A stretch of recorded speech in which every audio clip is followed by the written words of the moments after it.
Bonsoir à toutes et à tous et bienvenue dans ce nouveau rendez-vous du Doctolab. Ce soir, nous allons parler des impacts de la Covid-19 sur la pratique des masseurs-kinésithérapeutes. Vous êtes plus de 500 à vous être inscrits et à nous suivre en ce moment même en ligne. Merci d'être là. Je suis Charlotte Rivière, responsable du marketing kiné chez Doctolib et je suis accompagnée de Sophie Sellard, responsable de l'œuvre kiné. Nous avons la chance d'avoir 3 intervenants de choc qui sont présents ce soir et je vais les laisser se présenter. Hugues, je te laisse commencer. Oui, ravi d'être parmi vous ce soir. Et puis voilà, donc je suis Hugues Gaucher, je suis kinésithérapeute libéral à Marc-en-Barœul dans le Nord. Ma spécialité, entre guillemets, c'est la rééducation respiratoire. Et puis je fais partie de l'association mucoviscidose et kinésithérapie, et très investi dans la société de pneumologie de langue française. Merci. Antoine, à ton tour. Donc moi c'est Antoine, je suis kiné libéral aussi en région parisienne. Très content d'être parmi vous ce soir. Merci pour l'invitation. Mes 2 spécialités, ce serait la rééducation de la douleur chronique ainsi que la rééducation respiratoire. Et on me connaît peut-être un peu plus sur les réseaux via le pseudonyme de cerveau musclé où j'aime bien apporter un peu de science en kinésithérapie. Merci beaucoup. Grégoire, à ton tour.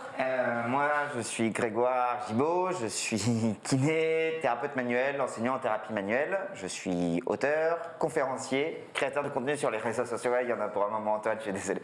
Vous me connaissez sûrement sous le nom de Major Mouvement et maintenant je suis chroniqueur télé. Ma spécialité à moi, c'est la thérapie manuelle, la kiné du sport. Et donc par rapport à tout ça, je voulais apporter surtout toutes les conséquences que ça peut avoir, notamment dans la communication, dans l'entretien avec nos patients. Et puis essayer d'amener des solutions dans le quotidien des kinés qui nous regardent. Merci d'être avec nous ce soir et merci encore à tous ceux qui nous suivent en direct en ligne. N'hésitez pas à poser toutes vos questions sur l'onglet Q&R de Zoom, nous y répondrons tout au long de la soirée. Pour mieux comprendre l'impact de la Covid-19 sur votre pratique, nous avons fait une enquête auprès de 211 kinés et je vais laisser Sophie présenter ses principales conclusions. Bonsoir. Bon, ce soir, vous l'avez bien compris, on va parler de Covid. Malheureusement, la page n'est pas tournée. Ce soir, on va parler du Bayern contre PSG. Alors, Sophie, quel est ton pronostic? Je suis un peu mitigée sur la question. Mais on va parler plus spécifiquement du Covid et des kinés. Ouais. Il y a presque 1 an, on n'aurait sûrement pas imaginé en être encore là aujourd'hui. Malheureusement, il est touché aussi durement par le Covid. Pour certains patients, évidemment, la principale conséquence, ça a été d'être infecté par le virus et de façon directe ou plus ou moins indirecte, plus ou moins durable, d'avoir des conséquences de cette infection. Pour d'autres, c'est surtout les changements du quotidien qui ont un impact aujourd'hui avec l'isolement, la sédentarité, l'anxiété, tout ce qu'on sait du Covid. Le kiné, au milieu de tout ça, a un rôle central, puisque finalement, le kiné, il est là à l'hôpital, à domicile, en cabinet. Et donc a vraiment ce rôle clé au milieu de cette prise en charge des patients.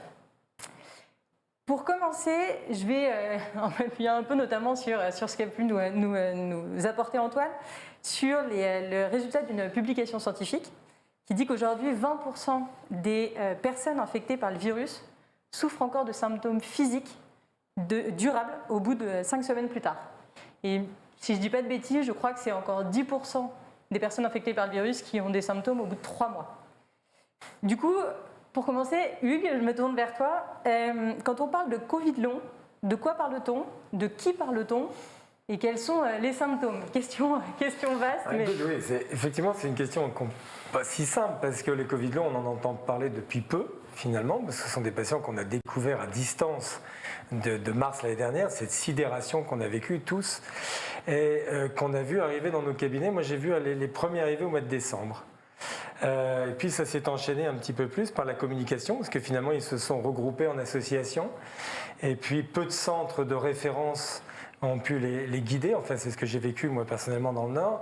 Et ce sont des patients effectivement qui ont pour certains absolument pas été hospitalisés, mais qui ont été un peu isolés chez eux et qui se sont clairement déconditionnés à l'effort, à l'exercice. Et on retrouve une clientèle de patients, une patientèle assez jeune, finalement. Pas obligatoirement obèse, pas obligatoirement chargé de comorbidité, mais avec essentiellement des troubles respiratoires et des douleurs persistantes, des douleurs qu'on a du mal à... Mais ça, Antoine, c'est sa spécialité, il va nous expliquer ça très bien. Moi, c'est le versant respiratoire qui m'intéresse chez ces patients parce que ça conditionne complètement leur qualité de vie. Mais je pense qu'effectivement, il faut qu'on travaille là-dessus, il faut qu'on travaille ensemble là-dessus, il faut qu'on recrute, qu'on devienne très interdisciplinaire sur le sujet. Antoine, est-ce que...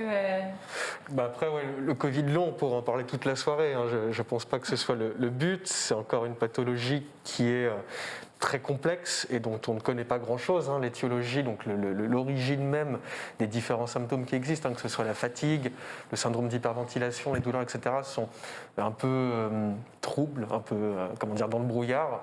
Et donc, comme l'a dit Hugues, en effet, il y a bien des répercussions parfois respiratoires. C'est pas systématique, moi, de ce que j'ai vu dans mes patients. Il y a un autre symptôme qui vient souvent, c'est la fatigue chronique. D'accord ? Donc, il y a des patients Covid long qui développent un syndrome de fatigue chronique. Et là, en fait, ça met un gros problème, puisque dans les pathologies respiratoires, souvent, on va recommander une activité physique progressive, une réhabilitation à l'effort. Et pour ces patients, du coup, qui ont un syndrome de fatigue chronique, les règles du jeu changent complètement, et même parfois, on peut interdire l'exercice pour ces patients. Donc, ça pose des grosses problématiques pour les kinés. D'accord ? Et des problématiques plus générales, parce que vers quel spécialiste envoyer, quels avis prendre, pneumo, cardio, neuro, c'est encore très flou. Et comme l'a dit Hugues, on a vraiment intérêt à travailler avec tous les professionnels de santé possibles pour éclaircir un peu ce nouveau mystère. Et alors justement, vers quel autre professionnel de santé aujourd'hui vous vous tournez pour compléter cette prise en charge ou, Moi, ce qui me semble important, c'est que ces patients n'hésitent pas à contacter leur médecin généraliste et surtout que les généralistes les prennent au sérieux. Je pense qu'on a pas mal de patients finalement qui reviennent vers nous en disant, vous savez, on m'a dit que c'était un peu psy, que finalement c'est l'isolement qui m'a amené à cette situation. Et en fait, c'est beaucoup plus important que ça. Je pense que la plainte est réelle, c'est à nous d'identifier la plainte. Et effectivement, cette fatigabilité, moi, je trouve aussi qu'elle est vraiment extrêmement récurrente. Et donc, les pneumologues, c'est évident. Le problème cardiaque et circulatoire, sûrement. On ne fera pas l'impasse sur les problèmes neurologiques, parce que je suis intimement persuadé qu'il y en a. Ce sont des patients qui souffrent aussi de vascularite. Enfin, bon, tout devient complexe. J'ai l'habitude de dire que nous, en kinésithérapie, on est le traitement non médicamenteux de la maladie, donc on traite des symptômes. À nous de les identifier, à nous d'essayer de voir dans notre trousse à outils comment on peut répondre le plus précisément possible à la plainte de chacun. Et c'est un petit peu ce que disait Antoine, c'est que finalement, chaque patient est un cas particulier. On n'a pas encore défini un syndrome type qui rassurerait tout le monde. Non, je pense qu'on a des patients qu'il faut prendre dans leur entité, avec leur personnalité, avec leur tempérament, avec leur vécu, avec leur histoire et avec leur quotidien. Ouais. Est-ce que tu as éprouvé aussi, Grégoire, ce changement dans ton... Alors, pas de cette manière, c'est pour ça que je les écoute avec beaucoup d'attention, parce que moi, ce sont des patients que je n'ai pas eu. J'ai eu aucun patient qui soit venu avec des symptômes de Covid long. J'ai eu aucun patient qui soit venu qui, à part me dire j'ai eu le Covid à un moment donné, je me suis isolé, j'ai quasiment pas eu de symptômes, avec peut-être 2-3 jours, j'étais KO de chez KO, et après, j'y suis retourné. Donc moi, j'ai pas eu ça. Mais c'est pour ça que je trouve que c'est très intéressant. J'aime beaucoup les solutions que vous apportez, où au moins vous allez me permettre de mettre un peu cette zone de flou autour de ces patients et les réorienter vers des kinés qui sont plus spécialisés. Moi, c'est pas du tout ma spécialité. Moi, ce que j'ai vu finalement, mais je déborde peut-être un peu du cas du Covid long, c'est plutôt des patients plutôt sur de la douleur chronique assez typique qu'ils peuvent avoir, sur de la lombalgie, sur de la douleur d'épaule, la cervicalgie, avoir leurs symptômes s'inscrire dans le temps, avoir une beaucoup moins bonne efficacité des traitements que je mets habituellement en place, parce qu'il y a tellement de facteurs nouveaux, le télétravail, la perte de temporalité, le manque de sortie, de liens sociaux, tout ce que vous voulez, de troubles du sommeil, qui fait qu'à symptômes égal, l'évolution de mes patients n'est plus du tout la même. Donc, d'autres types de patients, mais qui souffrent aussi en fait tout autant de la situation globale. Ok. Pardon. On a également une question en ligne pour toi, Grégoire. Est-ce que pour toi, il y a des indicateurs qui montreraient une contre-indication au réentraînement à l'effort? Ah, là, c'est pas ma spécialité. Je botte en touche là-dessus parce que pour la bonne et simple raison que. Je peux y répondre si tu veux. Ouais, typiquement sur un truc comme ça, moi, si j'ai un patient qui vient me voir, et c'est ce que je conseille de faire au kiné, entre nous, on se connaît. Moi, si jamais demain j'ai un patient qui vient et qui présente des symptômes que je ne connais pas, que je ne suis pas capable d'apprécier, je passe un coup de fil à mes collègues. Et il n'y a pas de mal à faire ça. Donc, exactement comme dans la vraie vie, je préfère que ce soit Antoine qui réponde. Oui, que tu préfères. Non, je t'en prie. De toute façon, on aura la même réponse. Comment voir ça? En fait, c'est on va dire le profil typique que j'ai pu observer. Ça va être des patients qui vont décrire une très grosse fatigabilité au quotidien. Donc le simple fait de cuisiner, de marcher, c'est des choses où ils vont dire voilà, c'est difficile pour moi. Là, c'est une grosse contre-indication à tout exercice formel parce que ça va répéter. Et je remercie Simon de Caris, s'il nous regarde, un kiné canadien qui m'a beaucoup aidé pour ça. Ça va initier ce qu'on appelle des cycles de crash, d'accord, où en fait le patient va avoir ce qu'on appelle un malaise post-exercice.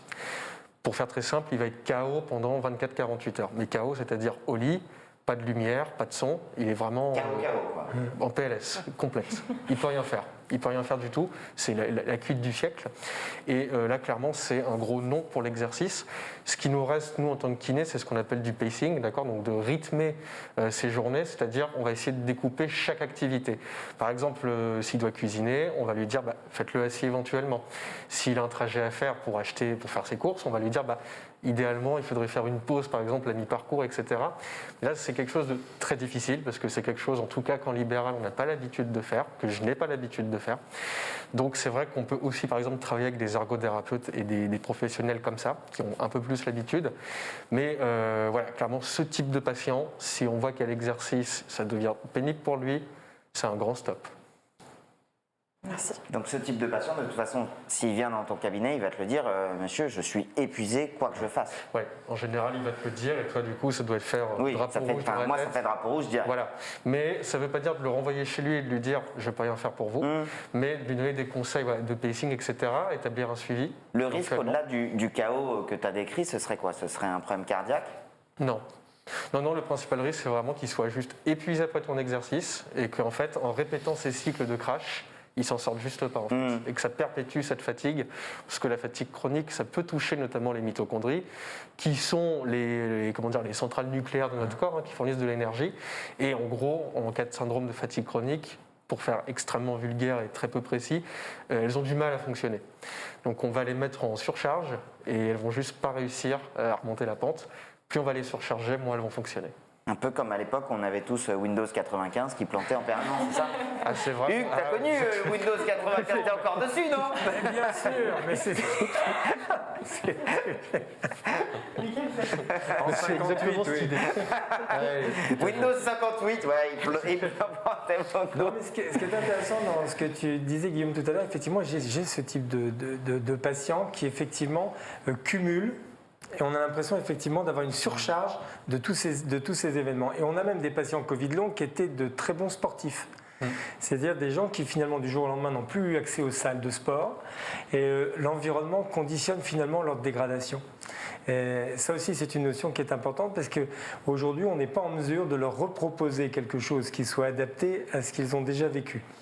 Et nos cabinets sont limités et ce qui est important, c'est que le patient ait envie de revenir à une deuxième séance. C'est-à-dire qu'il ait l'impression, le sentiment que la prise en charge est pertinente. Et ce que disait Antoine est extrêmement juste, c'est que si on dépasse ne serait-ce qu'un peu cette fatigabilité, cette fatigue au point qu'il ait l'impression qu'il n'ait pas eu de bénéfice de l'intervention qu'on a eue, le bénéfice-risque, il est extrêmement fragile.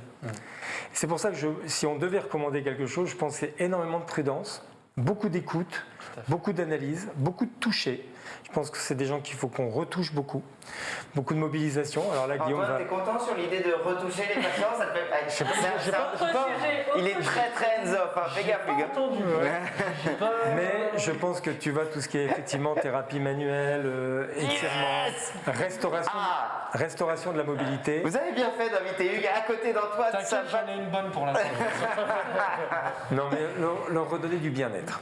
Et je pense que ça, c'est un mot-clé, ça. Je dirais que je suis d'accord. C'est vrai? Oui. Alors, juste pour Incroyable. rester sur- Alors, excusez-moi, on va faire un temps de pause en Non, qui est en faveur de la thérapie manuelle. Je suis désolé, ça mérite un trophée YouTube. Je peux lui en donner un, il y en a un qui traite le Je sais pas. T'inquiète pas. Alors, on va essayer juste, on va se reconcentrer sur Oui. les Covid longs et Très notamment sur les conséquences mentales, sur les troubles mentaux liés à l'infection au Covid. Puisque, de nouveau, on a en gros 93% des kinés qui considèrent qu'ils doivent prendre en charge davantage la santé mentale de leurs patients, et notamment parce que un patient sur 5 infecté par le Covid éprouve au bout de 3 mois des symptômes de type anxiété, dépression, insomnie, etc. Sur cette question de la santé mentale, quelles manifestations, les uns les autres, vous avez pu constater auprès de vos patients? Quelle dégradation de la santé mentale est-ce que vous avez pu constater chez vos patients? Alors moi j'en ai vu qui ont eu des troubles psychiatriques qui sont apparus, de l'ordre de la dépression, de l'ordre de la bipolarité, de l'ordre de la paranoïa. Mais vraiment, on est passé dans la phase psychiatrique. J'en ai discuté avec des amis psychiatres qui te disent en fait c'était des gens qui étaient en latence. Ils étaient bien et que souvent la maladie psychiatrique elle se développe parce que tu as des facteurs qui vont changer. Antoine, tu me corriges si je me trompe, mais il va y avoir un facteur déclenchant et la situation actuelle peut être un facteur déclenchant. Donc eux, c'est des quoi les facteurs psychiatriques, c'est des facteurs quoi? C'est des drapeaux orange, c'est ça? Les vrais jaune-orange, les vrais trucs psychiatriques. Orange, je crois. Donc ça va modifier déjà notre traitement. Légèrement en dessous, on va en avoir qui vont avoir des syndromes un peu type dépressif, des syndromes d'anxiété. Et moi, j'ai vraiment l'impression que je dois répéter mais 4 à 5 fois plus les mêmes informations pour qu'elles rentrent. J'ai vraiment de plus en plus l'impression parfois de m'adresser à des murs. C'est-à-dire que les gens viennent avec leurs plaintes, mal de dos, enfin c'est plus ma spécialité, ainsi de suite. Et quand je leur explique des choses basiques, combien d'heures vous dormez par nuit? Je me réveille 4 à 5 heures par nuit, je suis pas bien, ou au contraire, j'arrive plus du tout à bouger, ou quand je suis au travail, je me sens pas bien. Et quand on leur redonne un peu des questions, et ça rejoint ce que disait Antoine tout à l'heure, tu disais quoi, t'as pas dit monitoring, le pacing. Ouais. En gros, découper un peu les journées de nos patients pour leur donner des conseils adaptés à chaque tâche qu'ils font. Mais vraiment, parfois, j'ai l'impression de parler à des murs. Ça ne rentre plus. Il y a une forme d'état de fébrilité chez certaines personnes qui fait parfois un peu peur à voir. Je me rends compte que c'est plus un monologue. Ils déversent sur nous tout ce qu'ils ont et le dialogue ne se fait plus. Là, c'est très difficile parce que vraiment, c'est de la communication pure et dure pour pouvoir essayer de mieux cerner ce qui les inquiète pour essayer de leur répondre.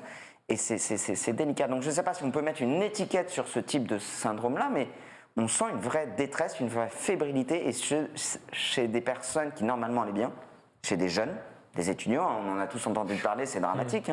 Je n'aime pas du tout la réponse, d'ailleurs, si jamais il y a des plus jeunes, des futurs kinés qui nous regardent, il faut que jeunesse se fasse. Là, je pense que clairement, la jeunesse actuelle, elle vit ce qu'aucune autre génération n'a vécu. Et je pense que notre responsabilité, on a des jeunes stagiaires qui viennent, qui sont pas bien. Notre responsabilité à nous, en tant qu'adultes et en tant que pros, c'est de les accueillir, de les entendre et de leur dire « Je ne suis pas à ta place, mais je peux imaginer ce que tu vis et je vais essayer de t'accompagner avec tout ce que je peux faire. » Mais non, c'est délicat. Là, ça fait 2 fois déjà qu'on entend la place de l'écoute auprès de vos patients. Est-ce que vous avez l'impression qu'il y a quelque chose qui a vraiment changé là-dessus? Je pense que Avec le même Covid. si on a un peu d'expérience dans ce métier, on se rend compte à quel point l'écoute n'est pas simple. Je veux dire, ça n'est pas que de l'empathie, ça n'est pas que tout ça. Il faut savoir effectivement laisser les patients formuler leurs plaintes. Comme tu dis, je pense qu'on a affaire à des patients qui sont désorganisés, déstructurés. Et ça, c'est pas simple parce qu'on n'est pas formé pour ça. Même si on commence effectivement à avoir un peu d'expérience de tous ces patients qui ont des souffrances respiratoires. Certains ont un peu plus d'expérience que d'autres autour de la table. C'est vrai. Non, mais la dyspnée en elle-même, cette gêne respiratoire qui est une angoisse, qui a une composante extrêmement sensorielle, fait craindre aux patients, même ce qu'ils disent exprimer. Et ce que l'on sent, et tu l'as formulé aussi tout à l'heure, c'est qu'ils ne voient pas le bout du tunnel. C'est-à-dire qu'encore un patient, quand on le prend en charge, on peut lui dire « Bon, vous savez, là, ça va prendre un petit peu de temps, mais on va prendre ce temps, step by step, et on programme. Et on essaie de les projeter. » Et là, chaque séance, comme tu le dis, il faut revenir sur des choses, il faut les rassurer, il faut les accompagner. Je pense qu'ils ont vraiment besoin, sans être coachés, j'aime pas trop le terme de coaching, mais le terme de se sentir écouté, accompagné, guidé. Parce qu'en fait, ils se sentent extrêmement seuls, extrêmement seuls. Et c'est vrai qu'aujourd'hui, nous, on prend de la place parce qu'on prend du temps et on a un peu de temps. Puisque les médecins n'ont pas obligatoirement une consultation, c'est 15 minutes. Et c'est 20% d'écoute pour le patient, ça a été montré, étudié. Nous, on a le temps d'un mouvement, on a le temps de les observer faire quelque chose, on a le temps de réagir, de prendre des pauses, des moments de parole. Et je crois qu'une partie de notre travail, ça va être ça. Ça va être ça. C'est clair. Et c'est dans le rôle du kiné? Alors, clairement. Nous sommes des soignants pour prendre soin. C'est vrai. Du coup, comme tu l'as évoqué Grégoire, en dehors des Covid longs, il y a donc toutes les pathologies liées au confinement et couvre-feu successifs qui vont un peu bouleverser donc, le quotidien, ce que tu évoquais Hugues, avec des installations aussi parfois bancales pour télétravailler, une reprise du sport dans les appartements face à des écrans parfois un peu trop intensives, ou à l'inverse une sédentarité excessive. Est-ce que dans votre quotidien, les pathologies liées à cette sédentarité, est-ce que les pathologies ont vraiment évolué?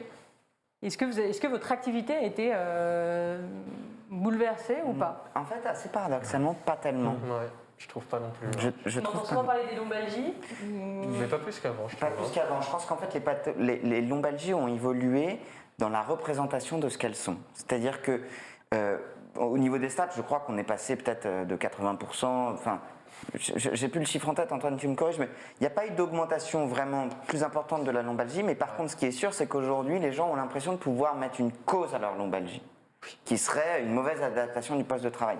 Et c'est vrai que c'est difficile, et moi j'en discute avec des ergonomes, à quel point, j'en discutais avec des ergonomes, où ils me disent, mais on en a marre de dire que l'ergonomie, c'est pas seulement s'asseoir, avoir les genoux à 90 degrés, l'épaule bien basse devant un ordinateur, c'est pas ça, c'est malheureusement beaucoup plus complet, beaucoup plus complexe que ça. Alors oui, bien sûr, on peut optimiser avec une chaise qui soit agréable et un ordinateur qui soit à une bonne hauteur du regard. Ok, so what? On l'a expliqué une fois. Mais moi, très sincèrement, Sophie, à chaque fois que j'ai un magazine qui m'appelle pour une interview, à chaque fois que j'ai un plateau télé qui m'appelle pour une interview, ils me disent « Alors Grégoire, dites-nous quelle est la bonne posture. On s'en branle, arrêtez de me casser les couilles. » Pardon, excusez-moi, c'est sorti tout seul. Mais vraiment, à chaque fois, avec Antoine, on a le même débat, on repart de zéro en disant « Essayons plutôt d'identifier les facteurs de risque qui vous amènent plutôt vers développer des douleurs de dos. La sédentarité en est une partie.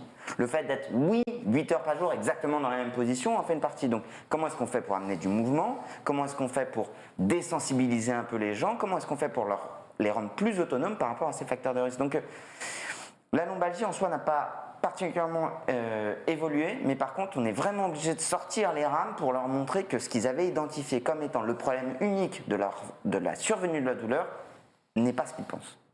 Antoine, je pense que tu as... Je partage ton avis et je rajouterais même que le télétravail, qu'est-ce qu'il enlève par rapport au travail de bureau? C'est qu'au bureau, on bosse, on va boire un café avec les collègues. Bon, pour les fumeurs, on va fumer une cigarette, on va aux toilettes, on bouge. Chez soi, on ne bouge plus. Ça, c'est ce que j'ai compris avec mes patients qui sont en télétravail. Ils restent le cul sur la chaise de 9h à 19h, parce qu'en plus, ils travaillent un peu plus, j'ai l'impression, et ils ont arrêté de bouger. Ils ont arrêté de bouger, ils sont toujours au même endroit, d'accord, le week-end, la semaine, toute la journée, toute la soirée.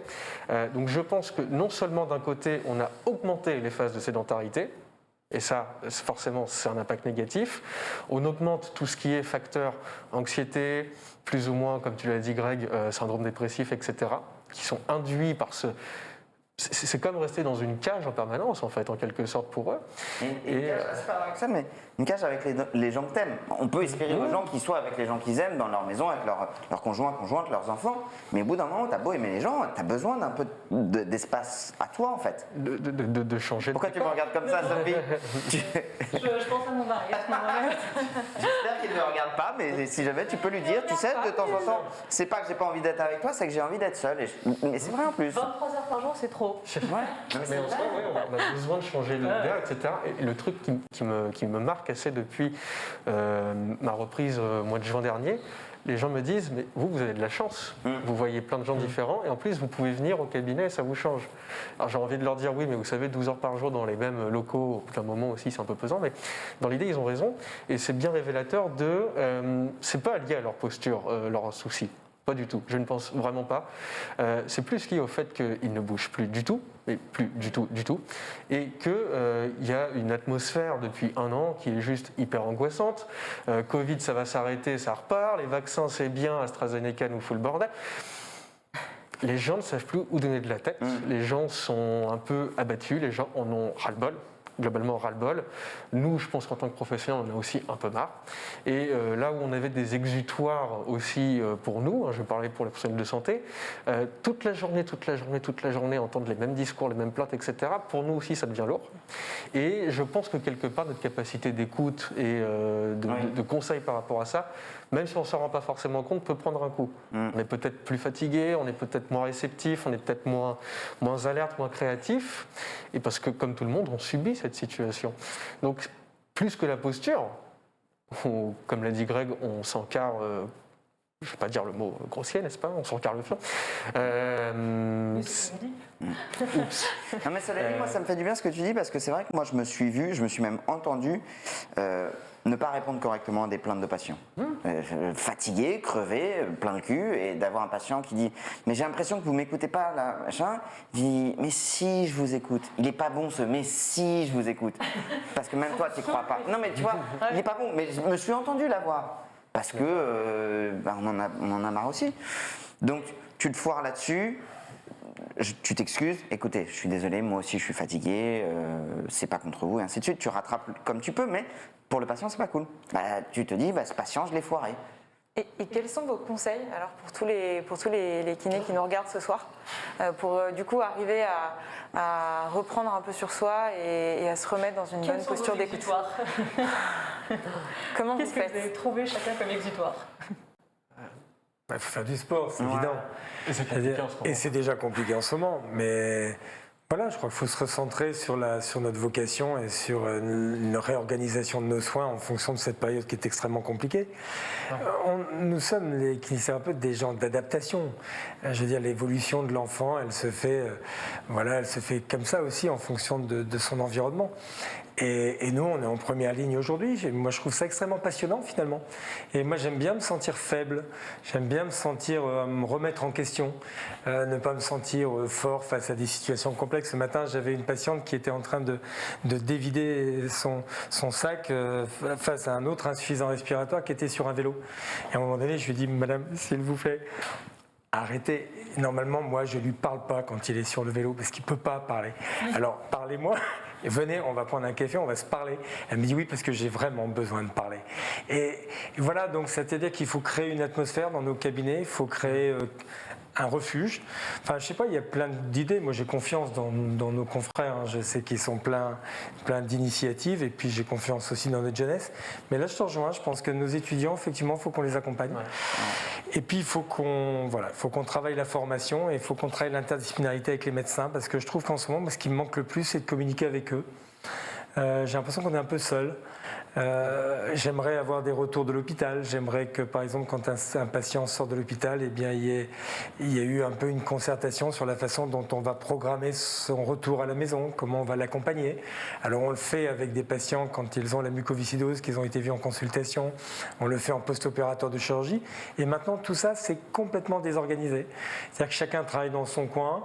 Alors, l'hôpital, c'est très dur, on le sait. Moi, j'ai des confrères hospitaliers et je les salue. Je veux dire, ils font une kinésithérapie remarquable.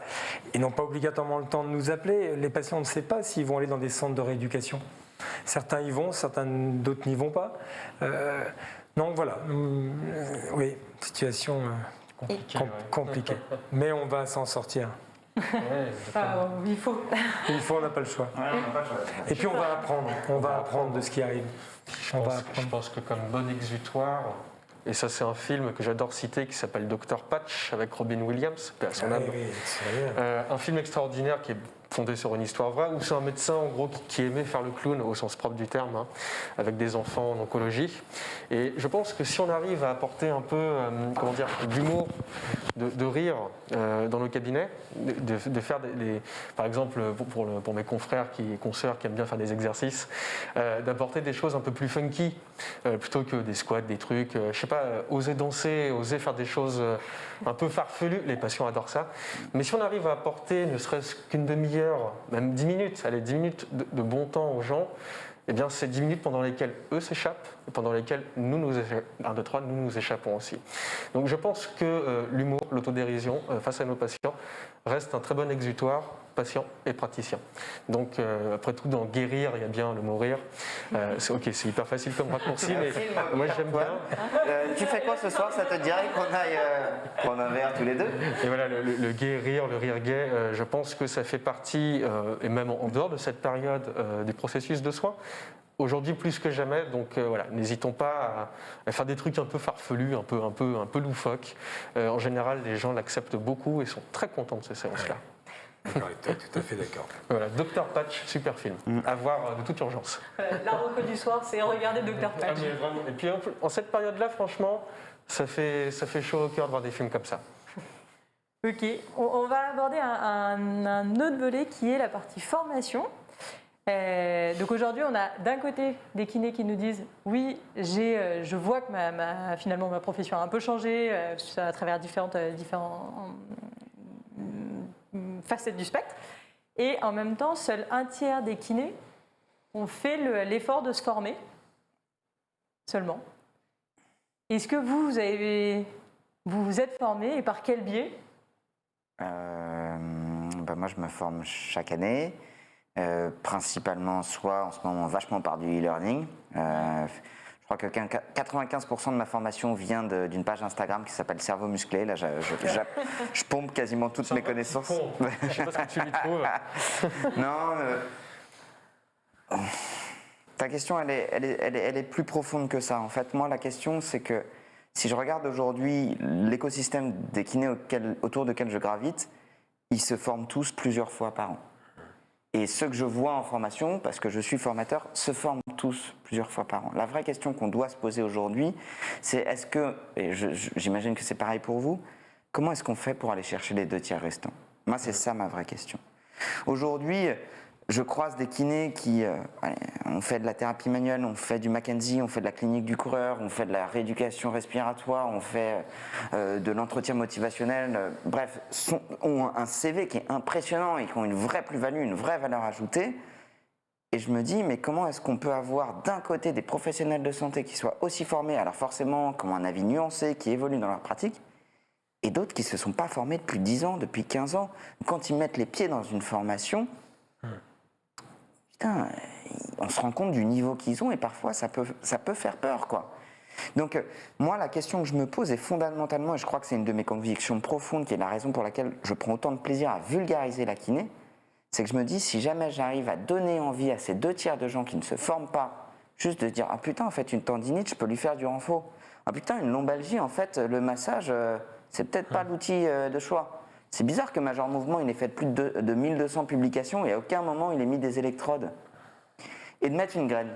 Et moi, c'est les 2 tiers des kinés qui ne se forment pas qui m'intéressent en fait. Prêcher des convaincus, c'est facile. Prêcher des gens qui sont d'accord avec nous, c'est facile. Moi, ce qui m'intéresse, c'est d'aller chercher les gens qui n'ont jamais entendu parler de formation. Et quand ils vont aller en formation, passe le moment de « Oh putain, faut peut-être pas trop que j'ouvre ma gueule parce que ça va se voir que je suis peut-être pas au niveau. » Ok mec, déjà, t'as fait le plus gros de t'inscrire. Maintenant, écoute, remets ta pratique en question et à partir de là, on avance. Donc, notre profession a tellement à changer, mais pour ça, ça veut dire essayer de prendre tout le monde dans le train. Et peut-être que les 2 tiers qui se forment, pour moi, mon approche, c'est celle de la bienveillance et pas celui de la critique de dire t'es qu'une grosse quiche si jamais ça fait 20 ans que tu t'es pas formé. Non, ça t'appartient, mais maintenant, il te reste encore 30 ans de carrière. Qu'est-ce que tu veux en faire? Guillaume, tu connais Sophie Jacques? Alors, Sophie Jacques te dirait. Guillaume, c'est mon frère, c'est mon grand. Guillaume, c'est mon grand frère. Je sais qu'on se ressemble beaucoup. Moi, c'est Grégoire. Mais t'inquiète pas. Ma mère m'a appelé Guillaume toute mon enfance, donc là, tout simplement, c'est la même chose que je revis. Bon, alors Major, je t'appelle Major. Je t'appelle Major. Sophie Jacques, ouais. Tu connais Sophie, et Sophie te dirait, parce qu'on vit exactement la même expérience dans nos formations, et elle te dirait, en fait, le triste, c'est qu'ils ne savent pas qu'ils ignorent. En fait, ils ne savent pas qu'ils ne savent pas. Et nous, on est peut-être parfois aussi dans cette situation-là. Alors, je pense que c'est vraiment en école qu'il va falloir travailler, nos étudiants. Et j'ai accepté, moi, il y a 2 ans maintenant, d'intervenir en école, quelque chose que je ne pensais pas être légitime de faire, parce que je pense que c'est vraiment en formation initiale qu'il faut leur expliquer qu'ils vont apprendre toute leur vie et que toute leur vie, eh bien, ce sera jamais fini. Et il y a d'autres pays, hein, comme le Canada, etc., où les patrons de services hospitaliers se remettent en cause tous les ans. Ils doivent repasser des examens pour avoir la légitimité d'être patron. Et je pense qu'en kinésithérapie, effectivement, quand tu as ton diplôme, ben, tu peux l'avoir toute ta carrière. Alors que les choses évoluent. Je l'entends tout à fait Hugues, et je te rejoins tout à fait. Cependant, aujourd'hui, et peut-être Antoine, tu es plus récent, mais je pense que les kinés, ça a évolué. Les kinés qui sortent de l'école aujourd'hui, ils sont meilleurs que moi en kinésithérapie. Oui, puis ils ont de la recherche en tête. Ils ont de la recherche, oui, mais vraiment, bien j'ai sûr. aucun problème à le dire ça. En kinésithérapie, ils sont meilleurs que moi. En anat, en bioméca, en recherche, ils sont meilleurs que moi. Ils n'ont pas encore l'expérience, elle va grandir, mais je pense qu'un kiné qui sort de l'école aujourd'hui, dans 10 ans, il sera clairement meilleur que le professionnel que je suis. Donc ça va être à moi de continuer à me former. Mais la question que j'ai, imagine eux qui sont en 3e, 4e année, qui vont faire des stages libéraux chez des kinés qui ne savent pas bosser et qui ne savent pas qu'ils ne savent pas bosser. T'imagines le choc frontal que tu prends dans la face de te dire attends, moi j'ai vu de la littérature, j'ai vu de la nuance, j'ai vu de la critique et tu me sors des ultrasons et c'est ça le métier que je vais faire. Là, mais j'imagine leur désarroi et à eux je leur dis vous êtes dans le vrai, c'est lui qui est en tort. Mais on a une forme on nous a toujours enseigné, surtout à l'école, cette forme de hiérarchie. Hein. Donc le kiné diplômé qui a 20 ans de pratique, il sait ce qu'il fait. Ah non. Et s'il est dans le tort, moi je demanderais aux stagiaires d'avoir le courage, l'empathie et la bienveillance de lui dire est-ce que tu serais OK pour remettre tes connaissances à jour parce que là, ta machine à ultrasons, tu sais qu'elle soit allumée ou éteinte, les résultats sont les mêmes. Alors il va gueuler, hein. Mais je pense que d'utiliser toute la bonne inertie, et Antoine, moi au départ, il m'a fait chier, hein. Et encore aujourd'hui, il me fait chier. Mais cependant, il me fait chier, je ne suis pas d'accord avec tout ce qu'il dit, mais cependant, il m'oblige à remettre en question certains de mes acquis. Et c'est comme ça que tu progresses.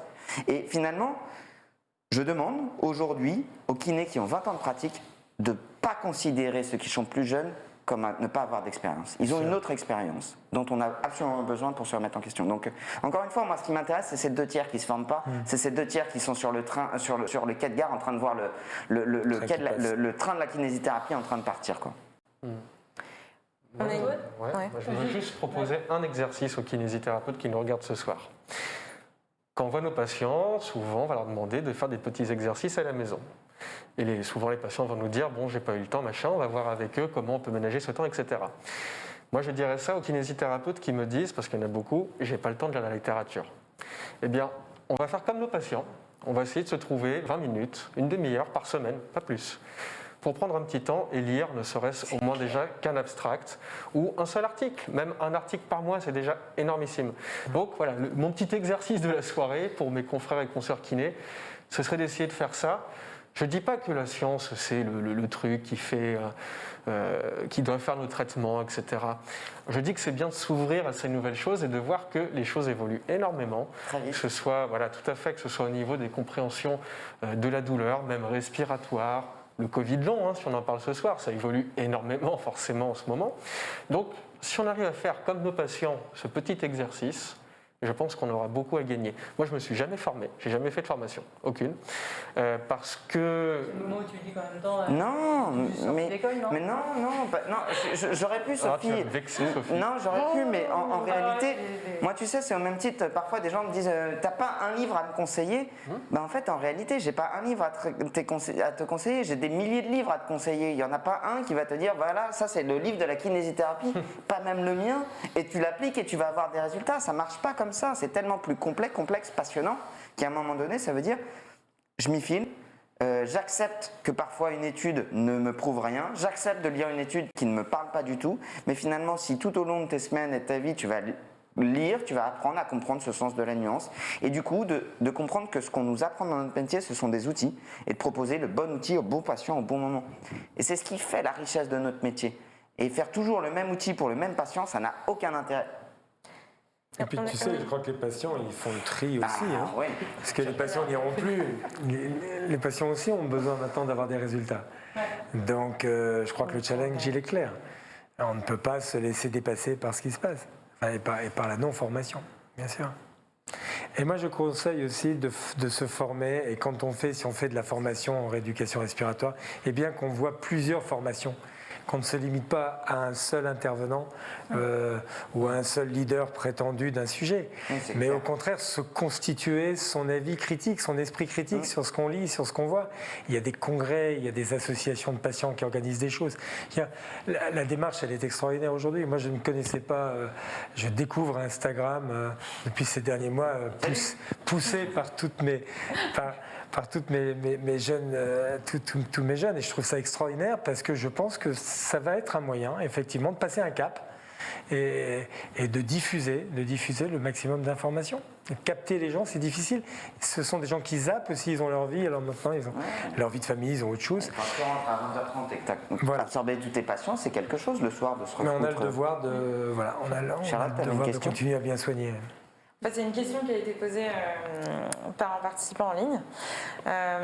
Comment on peut se former quand on a envie de se former sur une nouvelle pathologie précise? Alors, si c'est se former sur le Covid long, c'est impossible. Pour l'instant, aujourd'hui, c'est pas possible. Encore une fois, il y a beaucoup de publications. Alors, est-ce que c'est de la formation ou pas? Je ne sais pas. Pour moi, oui, lire la littérature, pour moi, c'est de la formation, c'est de l'auto-formation. Il va falloir prendre ce temps et faire cet effort, parce que si on attend qu'en effet les guidelines, donc les recos de bonnes pratiques sortent, ça va être long. Ça va être long, et j'ai pu en lire notamment de l'ordre des kinés qui disait oui, pour les Covid longs, il faut de l'activité physique progressive, etc. Non, c'est absolument faux, comme on l'a vu tout à l'heure. Il y a des patients, c'est niette. Il n'y a pas de choses comme ça. Donc, je pense qu'il y a une vraie force, comme tu l'as dit, Hugues, c'est les réseaux sociaux. Moi, j'ai beaucoup appris de mes erreurs, notamment sur le Covid long, avec les réseaux, en communiquant avec différents kinés, des kinés anglophones, etc. Et en effet, il y a de plus en plus de ressources sur le Covid long, mais se former à une nouvelle pathologie, à moins de regarder en effet la littérature qui sort et échanger sur les réseaux, je ne vois pas comment on peut faire pour l'instant. Moi, j'aime bien ta question parce que, en vrai, aujourd'hui, ce qui manque aussi, c'est genre des vraies valeurs sûres dans la formation. C'est-à-dire qu'il n'y a personne aujourd'hui en kinésithérapie qui arrive, ok, ça y est, j'ai de la formation, j'ai trouvé le truc pour soigner la douleur d'épaule. Non, tu n'as pas ça en fait. Donc c'est pour ça qu'en fait, ce qu'il va faire dans ta formation, c'est d'accepter que tu vas parfois te taper 4 formations sur l'épaule, et c'est ton expérience, ton esprit critique qui va te dire, sur les 4, j'ai bien aimé 20% de celle-ci, j'ai bien aimé 30% de celle-ci, celle-là, franchement, elle n'a servi à rien, le mec était en retard, il sentait mauvais de la bouche, et la 4e m'a vraiment aidé. Mais c'est objectif, quoi. Non mais, ce que je veux te dire, c'est qu'en fait, aujourd'hui, il n'y a quasiment rien aujourd'hui en kinésithérapie qui fasse un vrai consensus où tu peux te dire, là c'est bon, vas-y, il y a tout qui est bon à prendre. Non, c'est faux. C'est à toi d'y aller, prendre avec ton esprit critique, avec ta personnalité, ta sensibilité, d'accepter que tout n'est pas bon à prendre et après de l'appliquer avec tes patients. Et c'est ce qui fait aussi la richesse. Ce qu'on se dit in fine, c'est de se dire, quand tu commences à accumuler pas mal d'expérience, tu es OK sur le te dire, on se met d'accord sur nos désaccords. Avec Antoine, des désaccords, on en a plein. Pourtant, on se respecte, on s'apprécie, on n'a pas la même philosophie. Et sûrement que sa patientèle est heureuse avec lui, ma patientèle est heureuse avec moi. Et peut-être que parfois, j'ai des patients sur lesquels je serai en échec thérapeutique qui iraient mieux chez Antoine. L'humilité dans notre métier, ce serait de dire, madame, en fait, allez voir mon confrère parce que je ne suis pas le kiné qu'il vous faut. Ouais. Est-ce qu'il y a une autre question? Non, tu as une autre question ou pas? Non, je peux te laisser reprendre. Toi, Ok. Non, alors du coup, on a eu un premier conseil. Est-ce que vous auriez, suite à ce sujet, les uns les autres, en effet, un conseil avec qui, ou les personnes qui assistent ce soir à ce webinaire, avec lequel ils peuvent repartir? Alors, donc on a entendu se former.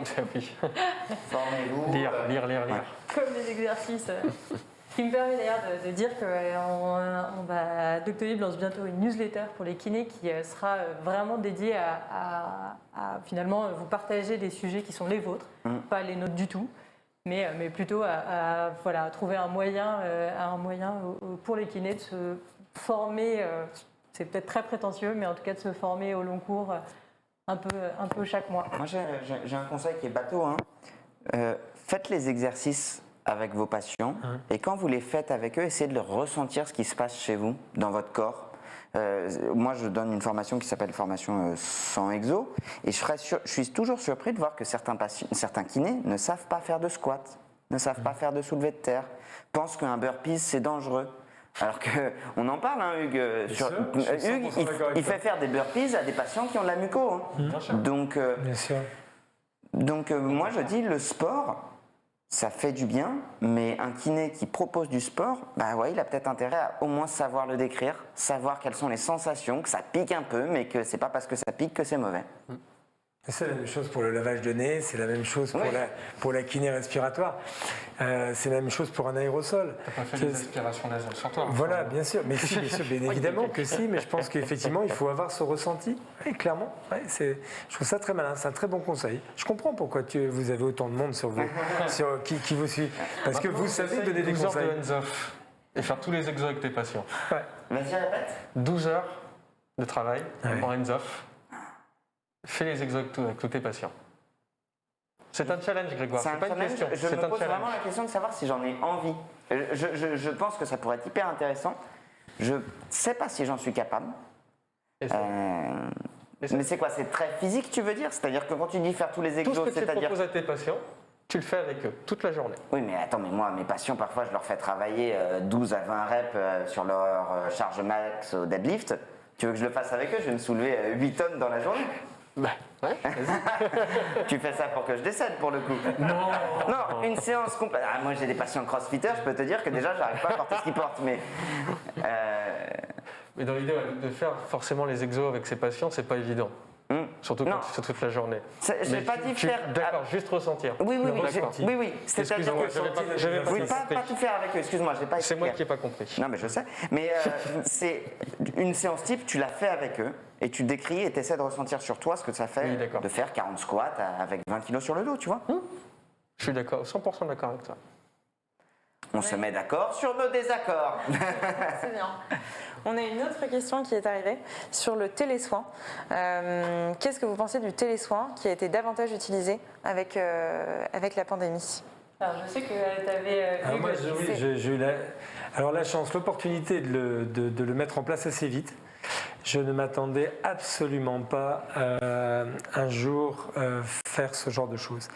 Mais Jean Chevalier, qui suivait des patients, quand il était en Belgique, il suivait des patients du monde entier qui étaient venus en stage chez lui et il recevait des appels de Nouvelle-Zélande, d'Australie, etc.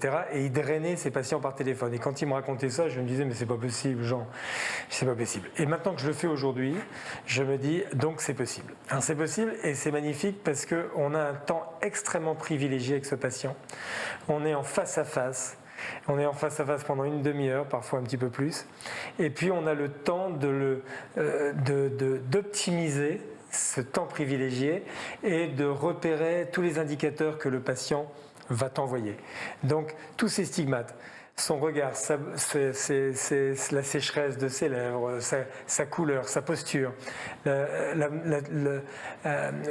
tonicité de sa voix, la longueur des phrases, etc. Et même En fait, sans le voir, du coup, mais même tu le sans vois. voir tout son corps. Ah, tu le vois, sans voir tout son corps. Tout s'exprime par les yeux, le visage. On est sans masque. Et le patient sait qu'il a un moment privilégié avec nous. Et s'il entend du bruit, il dit non, stop, je suis en consultation. Et il est concentré. Et alors à ce moment-là, on a une pertinence de tout ce que l'on va proposer. Et on peut avoir l'action-réaction immédiatement. Et je ne m'imaginais pas du tout faire de la kinésithérapie sans les mains.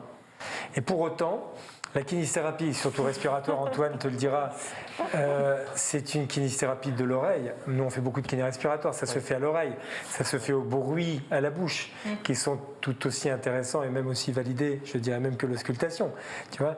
Donc le moindre frein expiratoire, la moindre perturbation, tu vois, de ta pompe respiratoire, ça crève l'écran.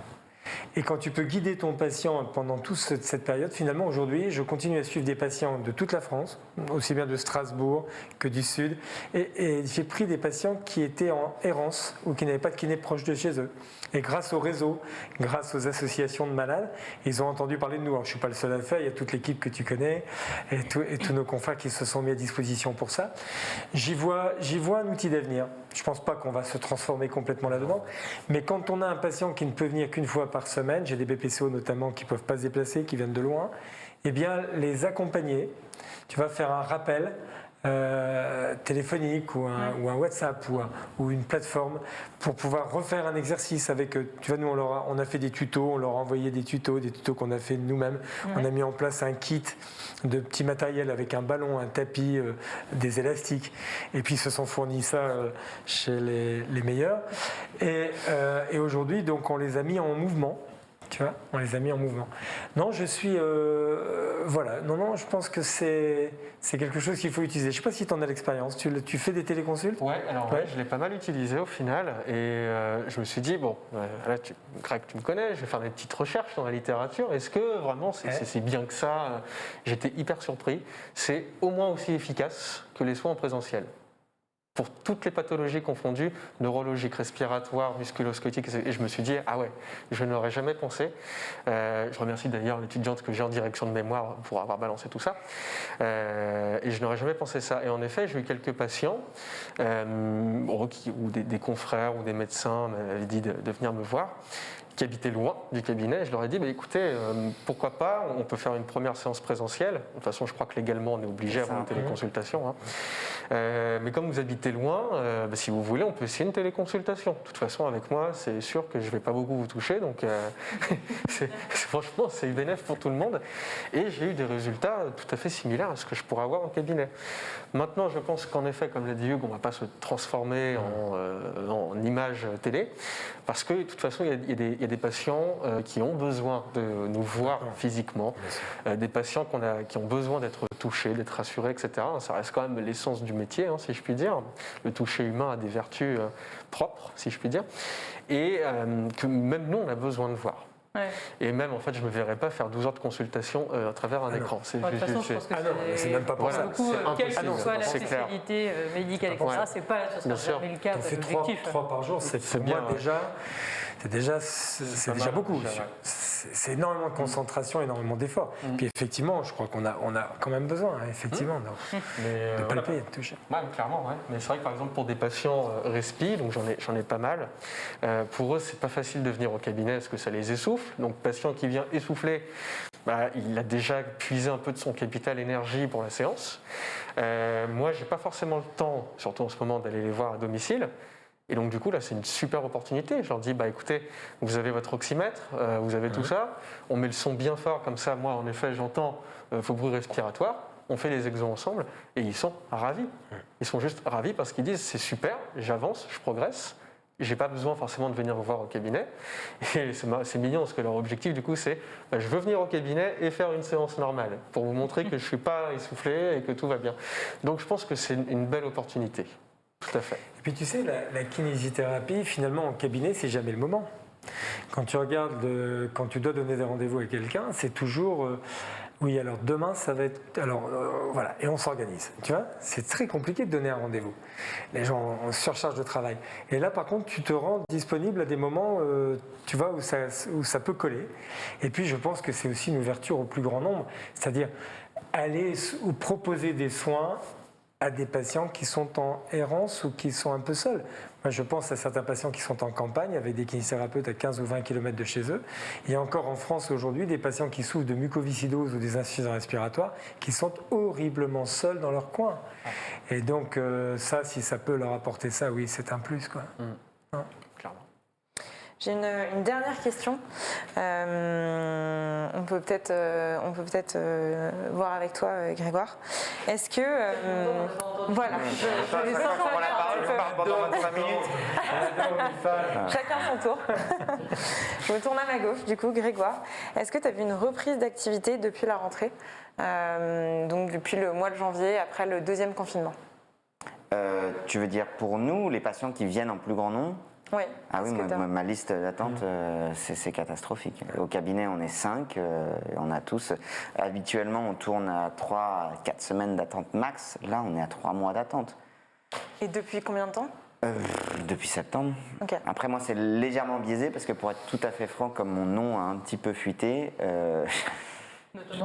Notamment. Non, mais là ce soir on est entre confrères et consoeurs. Mais moi en particulier j'ai beaucoup de nouveaux, ce qui est intéressant. Hein. Mais parfois ils viennent voir Major Mouvement et ils sont assez surpris quand ils rencontrent Grégoire.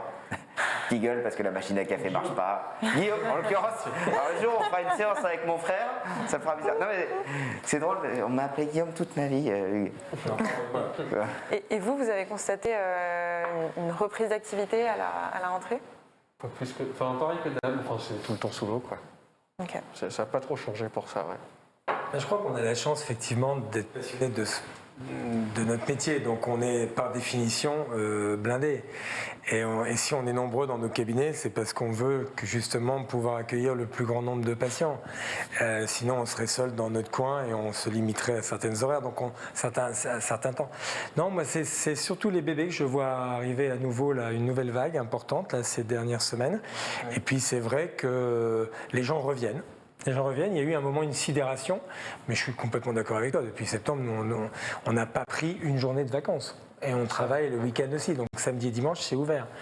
Donc, ouais, on commence à fatiguer un peu, mais enfin, ça va. On vient se détendre un peu ici avec vous, c'est un peu des vacances. Et puis avec je ne sais pas combien de confrères, là, c'est un moment de partage super riche. J'aime Parce beaucoup. que le kiné prend soin de ses patients, mais le kiné doit prendre soin de lui aussi. Hein, ça, c'est... Il a une vie de famille, il a une vie de famille. le kiné Ouais, aussi. même moi je me fais de temps en temps, je pense que je dois aller une ou deux fois par mois chez les collègues. Non, une fois, ou bref, on s'en fout, la fréquence, mais régulièrement chez les collègues pour un petit check, un petit levé de tension, une petite mob, un petit truc. Parce que à titre personnel, en plus de ça, moi je somatise pas mal, le stress, la fatigue, et c'est vrai que moi j'ai aucun problème à aller en consultation chez les confrères. Bon, ça leur rajoute du taf, mais je pense que non, mais c'est vrai qu'on a parfois un syndrome du soignant de Superman, où on veut toujours faire beaucoup. Ben, je suis comme toi, et que j'accepte aussi mes points de faiblesse et ma vulnérabilité. Et de se bander les yeux, de se dire je suis capable et je suis fort et c'est moi qui suis à sauver la Terre, ben en fait, si tu tombes, tu emportes avec toi tous tes patients. Donc je pense qu'il faut savoir, de temps en temps dire stop. Moi, tu parlais des astuces tout à l'heure, tu ne m'as pas posé la question, Sophie, mais moi je médite, je fais du sport et je vais régulièrement chez mes confrères. Ça t'intéresse pas en fait? Non mais tu m'as posé aucune question, Sophie. Charlotte, ça va toi, tu passes un bon moment, Charlotte? Ah, mais... sympa quoi. Bon. Je trouve ça plutôt intéressant. Ouais, Sophie, non mais c'est vraiment un plaisir de discuter avec toi. Bon, avant de se dégénérer un peu plus, je vais vous remercier tous les trois pour votre participation ce soir et également à toutes les personnes Merci qui à nous ont tous. suivis en ligne. Merci à tous. Merci à tous, super. Dès demain, vous aurez la possibilité de retrouver l'intégralité de l'étude en ligne sur le site de Doctolib et vous la recevrez également par email. Pour les utilisateurs de Doctolib, vous pouvez suivre toutes les évolutions sur la communauté Doctolib. N'oubliez pas également que nous avons une offre de parrainage en ce moment, et ça vaut aussi pour vous. Donc vous pouvez y accéder. Gagner des mois gratuits. Exactement. Cher kiné. Vous y accédez directement depuis votre agenda. Pas pour Grégoire, mais tous les autres, vous pouvez gagner un mois gratuit par filleul parrainé qui lui-même gagnera un mois gratuit. Sauf pour Grégoire. Exactement. Et donc pour pouvoir accéder à ce programme de parrainage, il faut juste vous connecter sur votre agenda Doctolib dans les paramètres. C'est accessible directement. Et pour les kinés qui n'utilisent pas encore Doctolib, on organise un webinaire mercredi prochain de 12h30 à 13h pour vous présenter les solutions Doctolib. Enfin, pour nous améliorer, normalement vous avez un sondage qui doit apparaître sur l'écran, donc n'hésitez pas à y répondre, ça prend 1 minute et nous ça nous aide pour continuer à améliorer nos différents événements. Vous devez vous former et nous c'est une manière de se former en continu aussi. C'est important pour tout le monde. On vous souhaite une très bonne soirée et merci encore pour votre participation. Merci. Salut, merci. Au revoir à tous.